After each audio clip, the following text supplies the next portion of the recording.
Voilà, bien sûr, toujours avec la scène d'exposition. C'est la première scène qui se trouve dans la pièce de théâtre. Premier acte, première scène, qui présente le lieu, le temps, les personnages, qui présente aussi des indications scéniques et qui peut présenter quelques paroles de personnages. On va essayer aujourd'hui de présenter une scène d'exposition. On va essayer de jouer la scène d'exposition, d'abord de la rédiger, après de la jouer. Voilà, alors la scène d'exposition se trouve au début ou bien à la fin de la pièce de théâtre? La scène d'exposition se trouve au début de la pièce ou bien à la fin de la pièce de théâtre? Mademoiselle? Il se trouve au début de la scène. Du théâtre. De la pièce de théâtre. Oui, elle se trouve au début de la pièce de théâtre. Qu'est-ce qu'elle présente? Qu'est-ce qu'on trouve dans la scène d'exposition, monsieur? Elle présente le lieu et le temps et les personnes.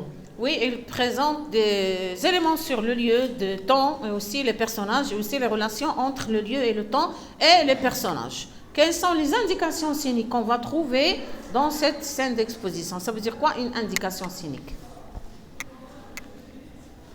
On peut dire indication scénique ou bien, quel est l'autre mot qu'on peut employer pour indiquer les éléments qui sont écrits entre parenthèses, mademoiselle? Les didascalies, oui. Qu'est-ce qu'on trouve dans les didascalies? Le dramaturge écrit quoi dans les didascalies? Des informations sur les personnages.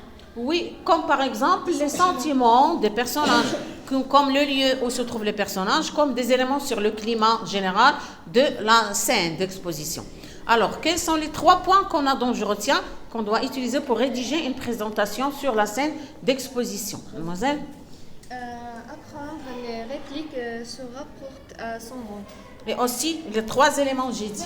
Faire des répétitions pour améliorer son jeu. Améliorer son jeu. Respecter les indications scéniques relatives au jeu de personnages, déplacements, gestes, voix. Voilà, alors ce sont les éléments qu'on trouve dans les didascalies. Ça veut dire tous les éléments qui se rapportent au personnage, comment il présente ses répliques. Alors c'est quoi une réplique? Qu'est-ce que ça veut dire, réplique des personnages? La réplique, c'est une parole de personnage. C'est la parole que prononce un personnage sur scène. C'est ça la réplique. Entre parenthèses, nous avons la didascalie. Est-ce que le personnage prononce les didascalies? Est-ce que le personnage prononce les didascalies? Ça non, les lecteurs prononcent les didascalies. Oui, c'est le lecteur de la pièce qui prononce, qui lit les didascalies. Ce sont des indications que... Qui a écrit les didascalies? Qui a écrit les didascalies? L'auteur qui a écrit les didascalies. L'auteur, très bien. Comment s'appelle l'auteur d'une pièce de théâtre? On dit le dramaturge. Oui, monsieur, c'est très bien. C'est le dramaturge qui a écrit les indications scéniques entre parenthèses. On va essayer de choisir un thème. Par exemple, quel est le thème qu'on a déjà choisi? Qu'on va le choisir encore une fois. C'est un thème qui nous obsède un tout petit peu. C'est la hausse des prix pour acheter des légumes. Alors, quel est le lieu qu'on va mentionner dans la présentation de la scène d'exposition? On va dresser le marché. Le marché, c'est le lieu. Le temps, on va acheter les légumes normalement à quelle heure, quel jour en général? Monsieur? Au matin, le dimanche. Le dimanche ou bien le samedi, ça veut dire le week-end. Quels sont les personnages de cette pièce de théâtre et de cette scène d'exposition? Quels sont les personnages de cette scène d'exposition qui vont acheter et vendre les légumes? Les personnages sont le marcheur et le marchand et une dame. Le marchand est une dame, oui, ou bien le marchand est un client, bien une cliente. Quelle est la première phrase que le marchand va dire, par exemple? Si je suis au marché, qu'est-ce que je vais dire pour acheter des légumes? Monsieur? Combien coûtent les tomates? Les tomates, oui, très bien. D'abord, bonjour. On dit bonjour, monsieur. Comment ça coûte les tomates et les légumes en général? La réponse du marchand, qu'est-ce qu'il va répondre comme étant un vendeur qui veut vendre? Il va dire bonjour, monsieur.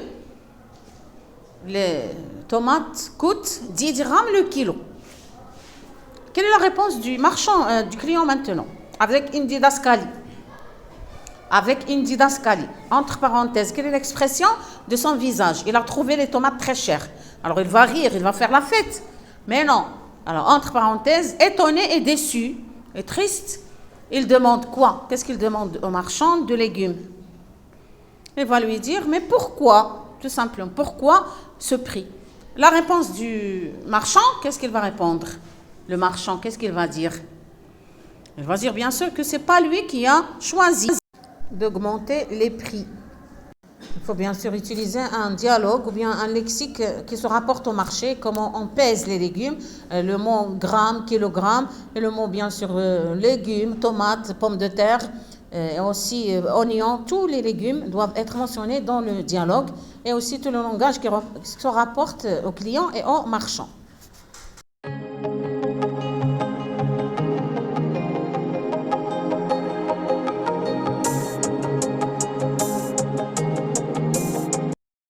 À la fin du dialogue, bien sûr, il faut exprimer votre avis. Qu'est-ce que vous préférez? Jouer le rôle d'un marchand qui vend les légumes et les fruits, ou bien jouer le rôle d'une dame ou bien un homme qui vient pendant le week-end pour acheter tout ce dont il a besoin dans le marché. Alors, à la fin, il faut apprendre une réplique, tout simplement, pour la présenter. Il s'agit d'une activité orale.